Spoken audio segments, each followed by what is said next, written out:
Assalamualaikum warahmatullahi wabarakatuh. Rahayu Sagung dumadi. Jatuhnya Istana Mataram. Kerusuhan besar terjadi di Mataram pada penghujung abad ke-17. Raden Trunojoyo beserta pasukannya merangsek masuk ke wilayah ibu kota kesultanan. Mereka mengambil alih tahta Mataram yang pengaruhnya saat itu begitu besar, serta menjatuhkan Trah Amangkurat dari pucuk kekuasaan raja-raja di Jawa. Salah satu tujuan Trunojoyo melakukan penyerangan ke Mataram itu adalah membalaskan dendam atas penghinaan yang pernah diterima keluarganya dari penguasa Mataram. Di samping juga keinginan untuk memperluas kekuasaan Madura ke daratan utama Jawa. Upaya pendudukan Mataram dilakukan Trunojoyo pada tahun 1677. Kala itu pasukan Pangeran Madura tersebut berusaha merangsek masuk ke Istana Pleret, tempat Sultan Amangkurat I berada, tetapi mendapat halangan dari barisan penjaga istana. Di bawah pimpinan 3 Pangeran Mataram, Pangeran Adipati Anom, Pangeran Puger, dan Pangeran Singosari, bala tentara Mataram berjuang mati-matian mempertahankan benteng terakhir penguasa Mataram tersebut. Bentrokan pun tidak dapat dihindarkan. Usaha penghadangan pasukan Trunojoyo telah dilakukan ketika pangeran jauh sebelum para pemberontak mendekat ke wilayah ibu kota. Diceritakan sejarawan De Graaf dalam runtuhnya Istana Mataram, pertempuran pertama kedua kubu terjadi di daerah Pingit, Temanggung, Jawa Tengah.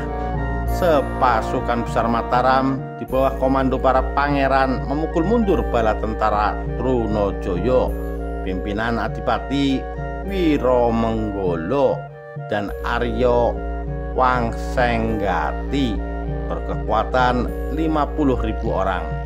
Namun tidak lama keadaan menjadi berbalik.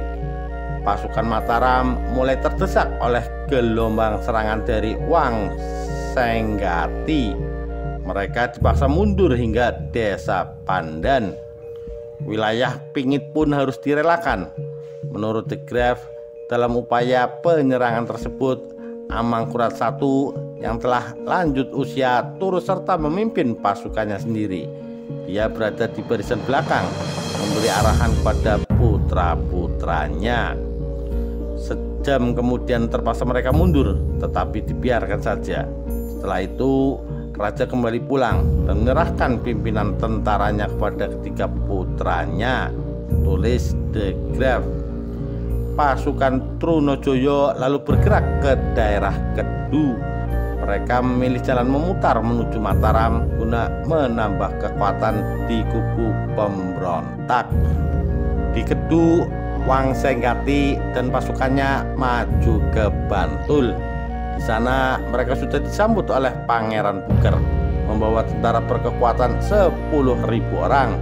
Pangeran Puger memberikan perlawanan yang gagah selama sehari penuh, meski pada akhirnya terpaksa menyerah juga.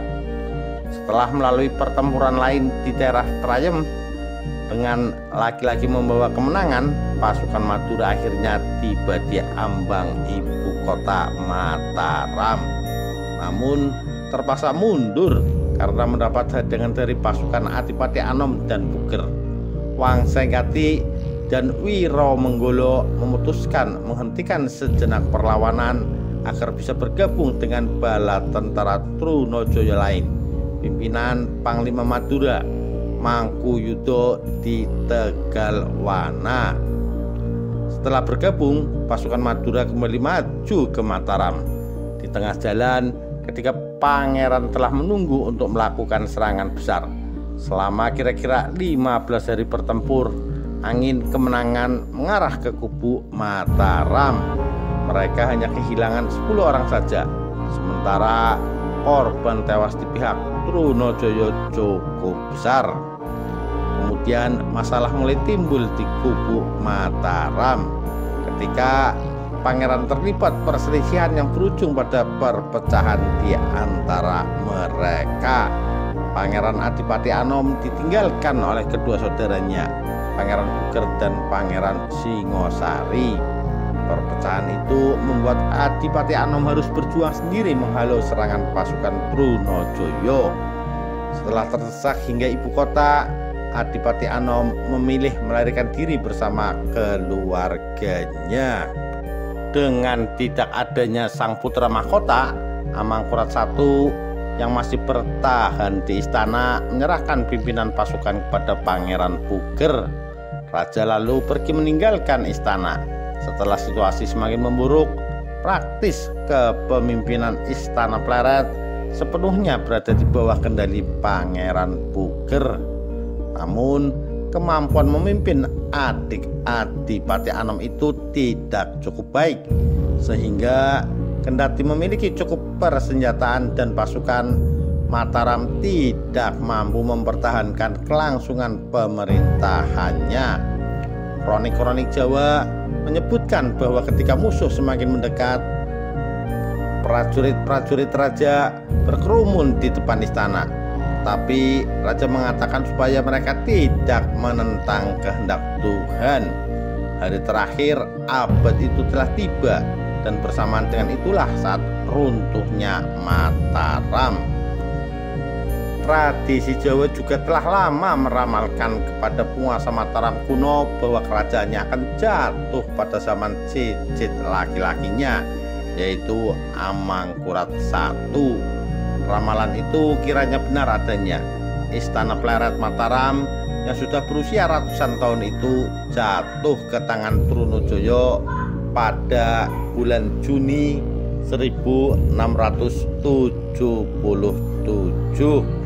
Demikian sekilas kisah jatuhnya Istana Mataram.